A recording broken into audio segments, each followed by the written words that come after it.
Bien-aimés, je vous salue au nom de Jésus-Christ Nazareth de partout où vous nous suivez à travers les réseaux sociaux. Que l'Éternel vous bénisse, que l'Éternel bénisse ces moments et que l'Éternel bénisse aussi cette parole que nous allons partager avec vous.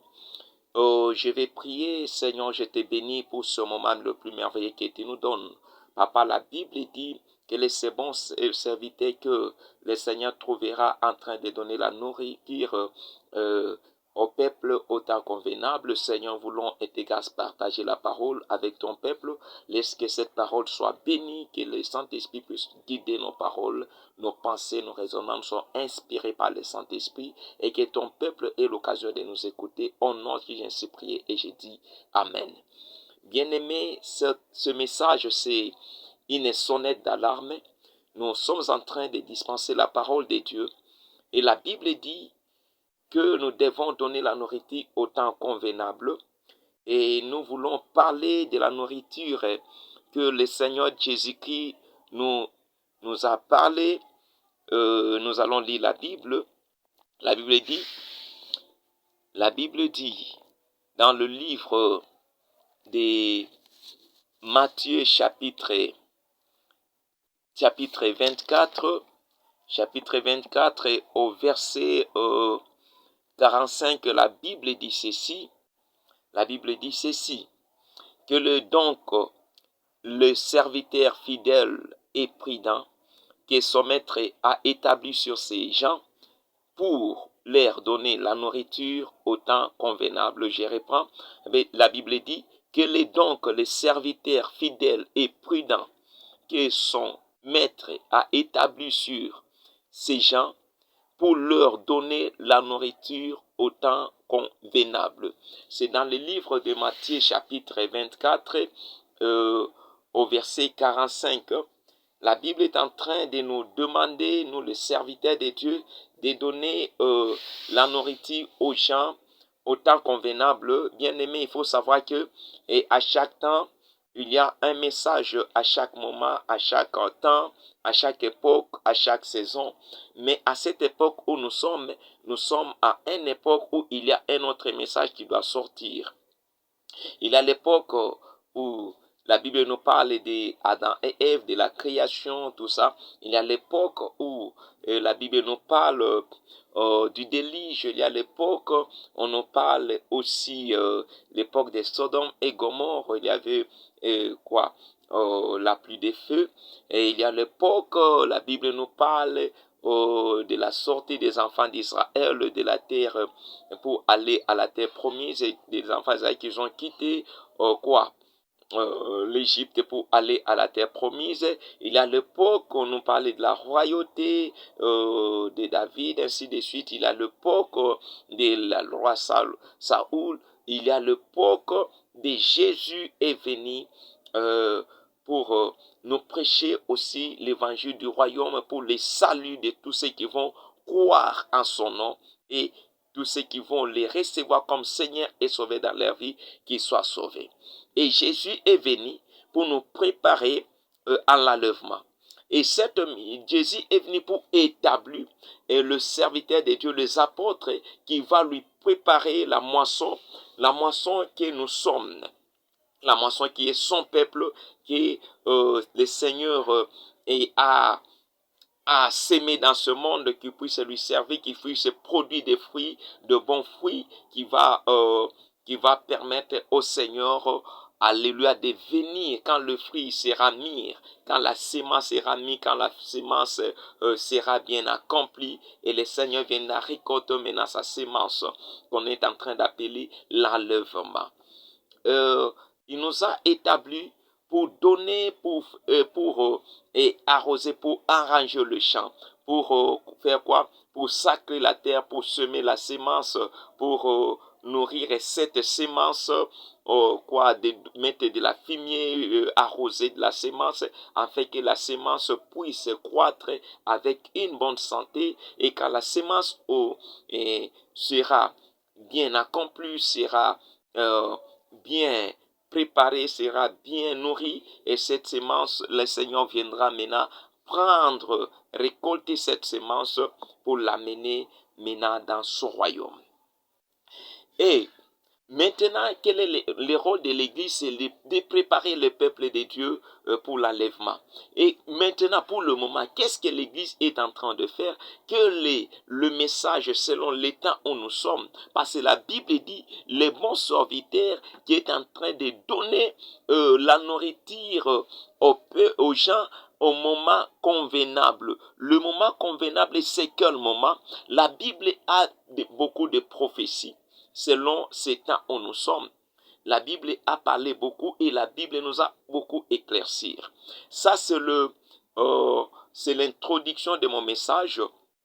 L'introduction de mon message au développement. J'aurai le développement et c'est un long message que je ne vais pas terminer maintenant. Je ne suis qu'à l'introduction.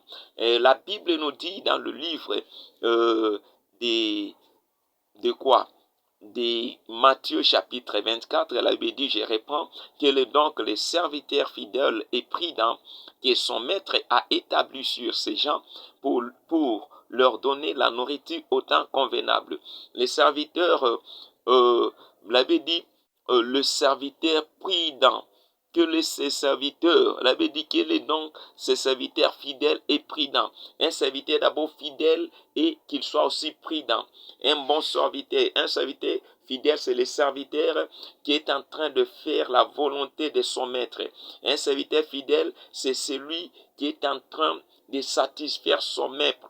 Un serviteur fidèle, c'est celui qui est en train de suivre à la page les instructions de son maître, qui est en train de faire la volonté de son maître, qui est en train de satisfaire son maître, qui est en train de faire des choses que son maître, qui ne va pas faire mal au cœur de son maître, mais qui est en train toujours de réjouir son maître. C'est ça un bon serviteur. Mais aujourd'hui, est-ce que nous avons des serviteurs fidèles? Fidèles, est-ce qu'il y en a? Les serviteurs qui doivent donner la nourriture au temps convenable aux gens que le maître a donné au peuple. Et ces gens, ce sont les brebis, ou bien les fidèles, ou bien le peuple. Parmi le peuple, Dieu a établi les gens, a établi les serviteurs pour donner la nourriture au peuple. Parmi toutes les nations, il y a des gens que Dieu a établis. Et cette mission, Dieu l'Éternel a donné à l'Église. C'est l'Église à qui l'Éternel a donné pour que l'Église puisse donner cette nourriture aux gens. La nourriture que l'Éternel a donnée, c'est la parole de Dieu. C'est la parole que le peuple, les serviteurs de Dieu doivent donner au peuple de Dieu. Cette parole a beaucoup de dimensions et cette parole dépend aussi du temps. Au temps où nous sommes, il y a une nourriture parce que nous sommes au temps où l'Église maintenant doit être bien préparée pour l'enlèvement. L'Église doit être bien préparée pour l'enlèvement. Est-ce que nous préparons bien l'Église pour l'enlèvement? Et moi, j'ai dit non. L'Église jusque-là n'est pas préparée pendant que tout le prophétie que le Seigneur avait donné à travers ses serviteurs, le prophète, et tout le prophétie que le Seigneur Jésus-Christ nous a donné, et tout le prophétie que le Seigneur a donné à travers l'apôtre Jean, et sont en train de s'accomplir peu à peu. Nous sommes en train d'avancer vers la fin. Mais cependant que le Seigneur, le pied du Seigneur est déjà en route.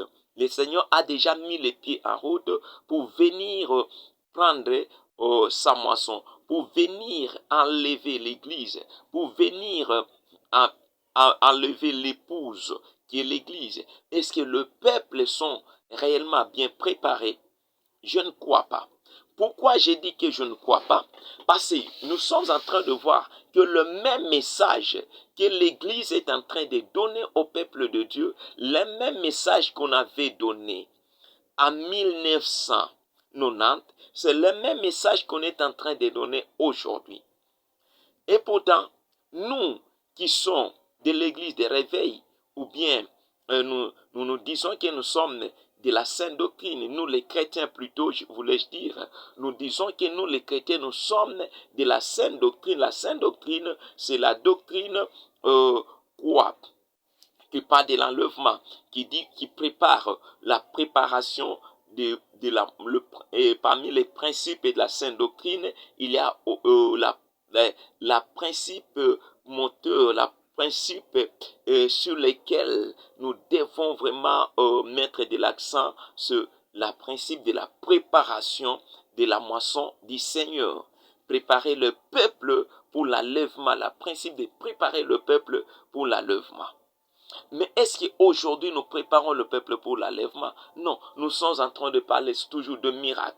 Dans tous nos messages que nous sommes en train de donner au peuple de Dieu, on parle des miracles, on parle quoi? De la bénédiction, on parle des voyages, on parle des matériels, on parle de la finance, on parle des bénédictions financières, on parle de beaucoup de choses, de la santé physique, nous parlons de beaucoup de choses qui concernent la vie de ce monde. Oui, c'est bien.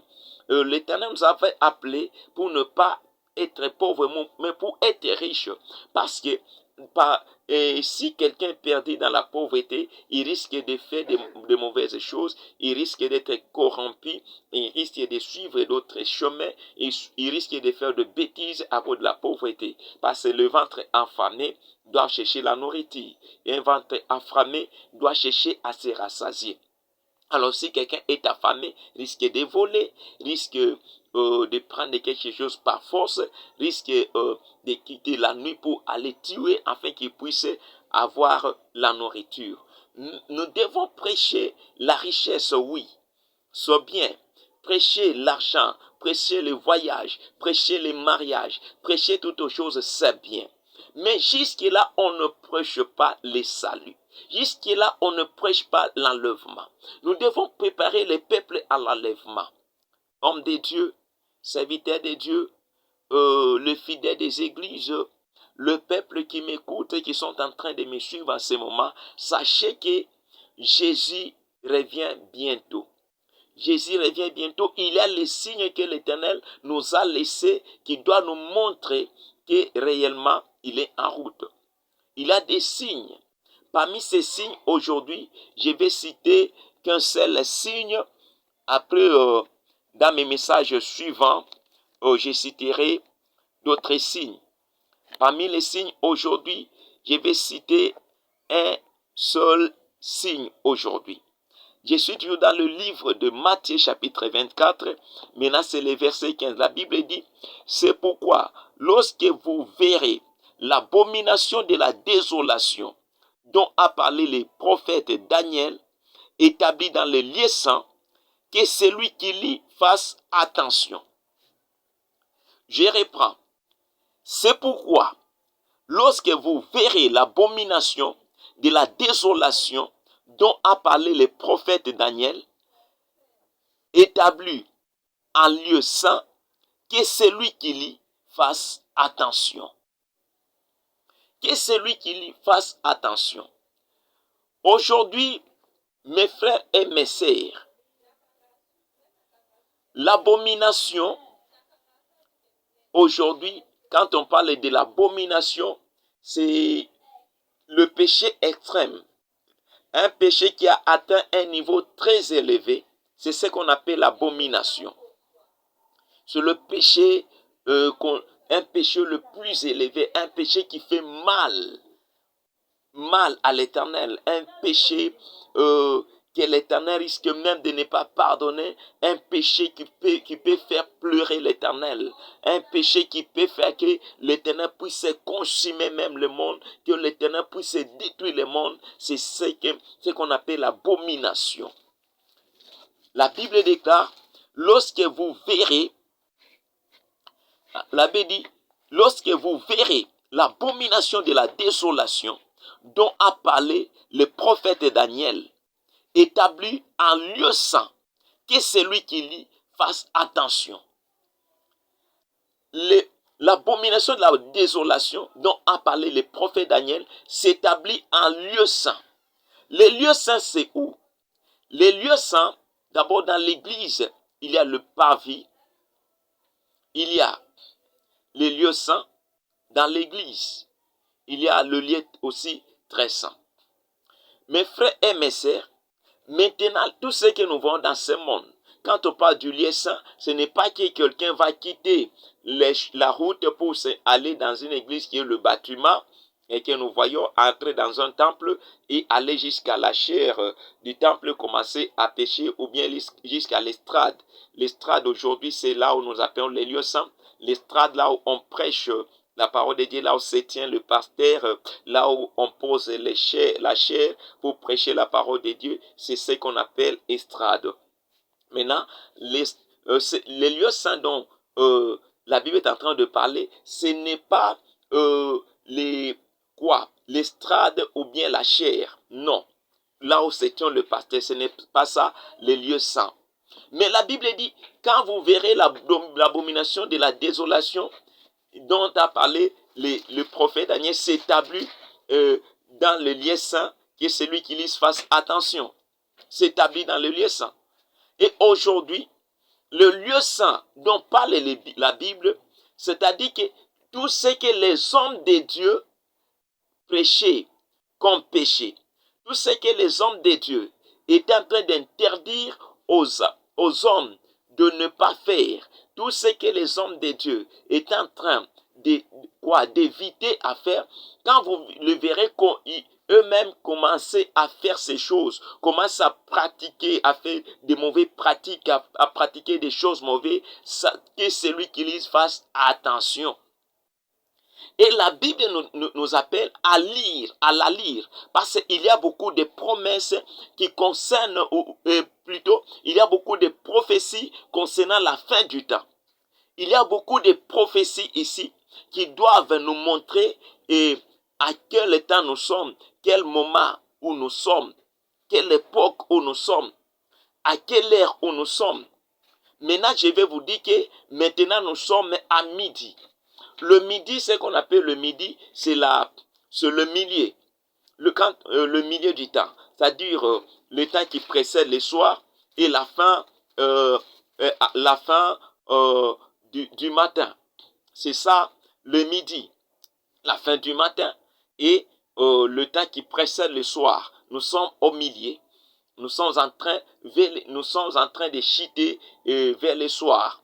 C'est ça le midi. Nous sommes au milieu du temps où chaque peuple de Dieu, chaque homme de Dieu, chaque fidèle de l'Église, chaque chrétien, chaque païen, chaque personne doit se préparer pour la venue du Seigneur. Mon frère et ma sœur, où serais-tu quand le Seigneur viendra? Où iras-tu quand tu mourras? Même si le Seigneur ne vient pas aujourd'hui, nous devons te préparer parce que tu n'es pas éternel sur cette terre. Nous devons te préparer à faire de bonnes œuvres afin que les jours où tu ne seras plus sur cette terre, les jours où tu mourras, sachant que nous tous, nous allons mourir un jour. Même moi qui vous parle aujourd'hui, je ne suis pas éternel. Je mourrai un jour. Alors, raison pour laquelle moi, je suis en train de faire ma mission. Je parle dans les réseaux sociaux afin que, parce que je suis en train d'accomplir ma mission. Je n'ai pas d'église, je n'ai pas un lieu où je dois rassembler les gens jusqu'à maintenant, mais je dois aussi travailler. Parce que cet évangile doit être prêché jusqu'à l'extrémité du monde, doit être prêché partout. Tout le monde doit écouter cette parole. Parce que l'Éternel ne peut pas punir pour rien, ne peut pas punir quelqu'un sans raison, ne peut pas envoyer quelqu'un à l'enfer sans raison, ne peut pas détruire un peuple sans raison, ne peut pas faire un mal sans raison. Mais l'Éternel, Dieu, il l'avertit d'abord. Pour détruire un peuple, il doit d'abord l'avertir. Afin, si le peuple ne veut pas se repentir par rapport à l'avertissement du Seigneur, alors ce peuple-là, maintenant l'Éternel va le punir. L'Éternel peut t'avertir même 1500 fois. Parce que l'Éternel, dans son plan, il ne veut pas que le peuple puisse aller dans l'enfer. Il ne veut pas détruire son peuple. Il ne veut pas consumer le peuple. Il ne veut pas faire le mal au peuple. L'Éternel veut que son peuple soit sauvé. C'est notre Seigneur, notre Dieu, il a accepté de donner même son fils Jésus-Christ qui a quitté le ciel. Il est venu sur terre pour mourir à cause de nos péchés. Il est mort, il a été crucifié, son sang a coulé, il a été couronné des épines. On lui a mis sur la croix à Golgotha, afin que moi et toi nous soyons sauvés. Il est venu faire ce travail, ce n'était pas pour rien. C'était pour sauver son peuple. C'était pour quiconque croit soit sauvé. C'était pour que tout celui qui va les recevoir comme Seigneur et Sauveur puisse avoir les saluts. Ce n'est pas le temps de prêcher les matériels. C'est le moment où nous devons prêcher le royaume. C'est le moment où nous devons avertir les peuples de Dieu, leur dire que non, nous soyons prêts. Parce qu'aujourd'hui, tout ce qui était caché commence à se faire voir. Aujourd'hui, l'abomination de la désolation dont parle le prophète Daniel est établie jusque dans le lieu saint. Là, dans l'église, les lieux saints, ce sont les hommes de Dieu que Dieu a établis pour prêcher la parole de Dieu, pour dire aux gens pour dire aux hommes de bien se conduire, mais aux gens de bien se conduire, de bien se comporter, de faire ce qui est bon devant l'Éternel, de faire ce qui va plaire à notre Dieu. Ce sont eux qui sont les lieux saints dont parle la Bible. Mais aujourd'hui, ce que les hommes de Dieu sont en train de faire, les immoralités dont les hommes de Dieu sont en train de faire aujourd'hui, cela montre déjà que l'abomination est établie déjà dans les lieux saints. On a des pasteurs qui parlent de pétage, un pasteur, un homme de Dieu, qui est en train de chanter des choses immorales, des choses immoraux. Il est en train de réunir le gens, soi-disant, et donner des arguments forts parce qu'il y a des hommes de Dieu qui ont fait la théologie, il y a des hommes de Dieu qui ont des arguments forts, qui ont fait la science, qui connaissent bien parler, qui savent comment défendre même le mal, et prenant les appuyer par les versets bibliques, ils sont en train, ils savent que ce que je suis en train de faire est mauvais, mais ils l'appuient avec des versets bibliques, qui ont une connaissance très élevée, qui peut défendre le mal et te dit que ce que je fais, ce n'est pas mal selon la Bible. Regarde, il ne montre même pas des versets bibliques. Il a une connaissance très élevée là. Mon frère, ma sœur, la Bible dit que celui qui lui fasse attention. Faites attention, homme de Dieu. Faites attention, enfant de Dieu. Lisez la parole de Dieu. Si un homme de Dieu commence à faire des choses telles qu'on les fait aujourd'hui, faites attention. Faites attention. Il ne faut pas le suivre. Suivez les Écritures. Tous ceux qui n'ont pas encore crié ou reçu le Seigneur Jésus-Christ comme Seigneur et Sauveur, il est le moment, il est temps plutôt de croire et de recevoir Jésus-Christ comme Seigneur et Sauveur de votre vie. Il est temps de laisser le mal et de commencer à faire ce qui est bon devant le Seigneur. Il est temps que les koulouna laissent les koulouna. Il est temps que le pit laisse ce qu'ils sont en train de faire. Il est temps que les impudiques laissent l'impudicité. Il est temps que le voleur laisse le vol. Il est temps que les ivrognes laissent l'ivrognerie. Il est temps, mon frère, ma sœur, de te convertir. Il est temps. Nous devons nous convertir, laisser des mauvaises pratiques. Il est temps que le magicien laisse la magie. Il est temps que les occultistes laissent l'occultisme. Il est temps, mon frère et ma sœur, de changer votre vie. Il est temps d'accepter le Seigneur Jésus-Christ comme Seigneur et Sauveur de votre vie. Il est temps de quitter la vie que vous faites et d'embrasser une nouvelle vie. Marchez dans la voie du Seigneur. Ne suivez pas ce que les autres pasteurs sont en train de vous dire. D'autres pasteurs commencent à faire quoi? Appliquer de l'huile même sur le péché. Notre pasteur commence, même si tu es en train de faire le mal, ils sont en train de faire quoi?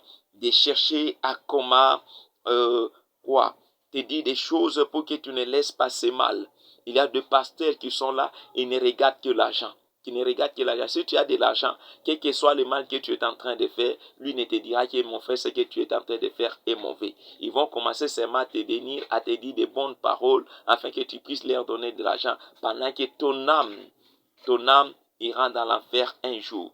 Mon frère et ma sœur, il est temps de quitter des bonnes paroles et d'autres passés qui sont en train de vous flatter, de dire des belles paroles et des bonnes choses, mais vos âmes sont en train d'être préparées pour l'enfer. Il est temps de changer la vie. Il est temps de recevoir Jésus-Christ comme Seigneur et Sauveur. Il est temps de faire, de laisser le mal au nom de Jésus. Il y a des serviteurs de Dieu aujourd'hui dont on est en train de parler.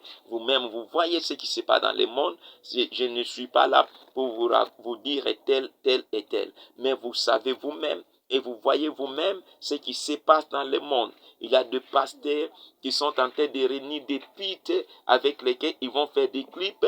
Il y a des pasteurs pour le moment qui sont allés chez le charlatan pour prendre des fétiches pour prophétiser. Il y a des pasteurs, quand nous vous parlons, ils sont la journée ils sont dans l'église, mais le soir ils sont dans des loges avec des Illuminati, avec des Freemasons, avec